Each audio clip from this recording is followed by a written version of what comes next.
I want to tell you about an American original, a man who saw into the future and made it a reality. Now, he isn't the only one to do this. There were American originals before him: Benjamin Franklin, the Wright brothers, John D. Rockefeller. And there are American originals in our time, like Steve Jobs, Bill Gates, Elon Musk. But in the middle of the 20th century, there was no better example than Walt Disney. 50 years after his death, his name still stands atop a global empire. Raised on a small family farm in Missouri, Walt Disney arrived in Hollywood in 1923 with little more than a suitcase and a pencil. But he had something else, an idea. An idea to explore humanity's foibles through cartoon animals. Now, I know it sounds obvious now, but only because we live in a world that he helped create. At first, Disney, like most entrepreneurs, did everything himself. He wrote, produced, directed, and animated. And animation is a painstakingly time-intensive task. In the early days, it would take hundreds, if not thousands, of separate drawings to create a moving cartoon. But hard work was really never a problem for Walt Disney. Living on baked beans and renting a one-room office for $5 a month, he believed he was onto something, and nobody could convince him otherwise. And Disney would need every bit of that conviction.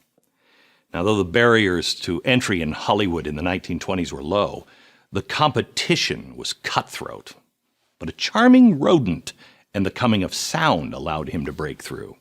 Steamboat Willie, in 1928, starring an early version of a whistling Mickey Mouse, confirmed Disney's belief that there was an audience, a very large audience, for what he wanted to produce. By 1933, Mickey was the biggest star in the world, and in that year alone, a cartoon mouse received 800,000 pieces of fan mail.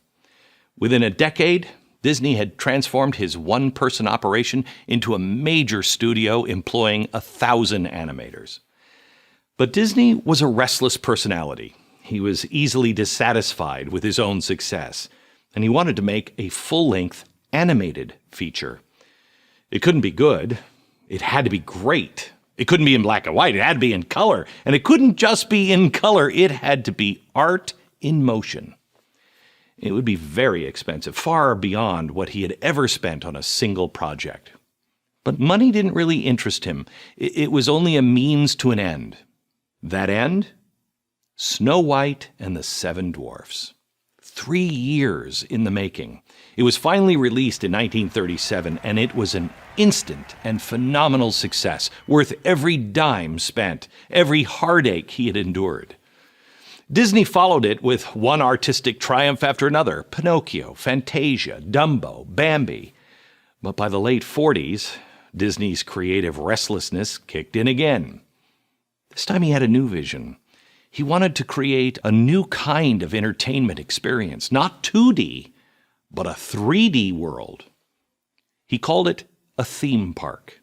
And typically for Walt, it would be very, very expensive. But where was he going to get the money? Disney had a plan.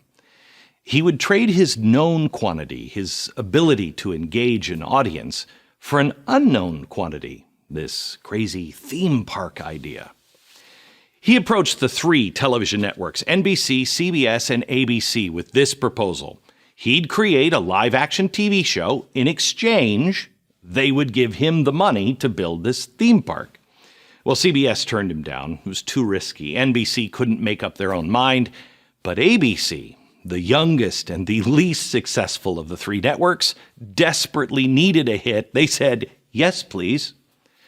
So with ABC's money, Disney built his park.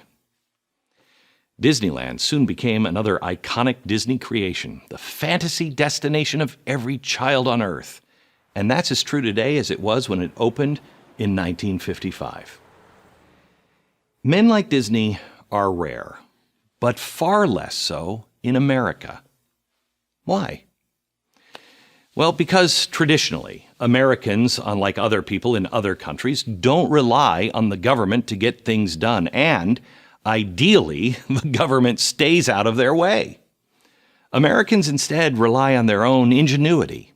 In America, the only limit to your ambition is your own imagination. And if we want more American originals like Walt Disney, let's hope we keep it that way. I'm Glenn Beck for Prager University.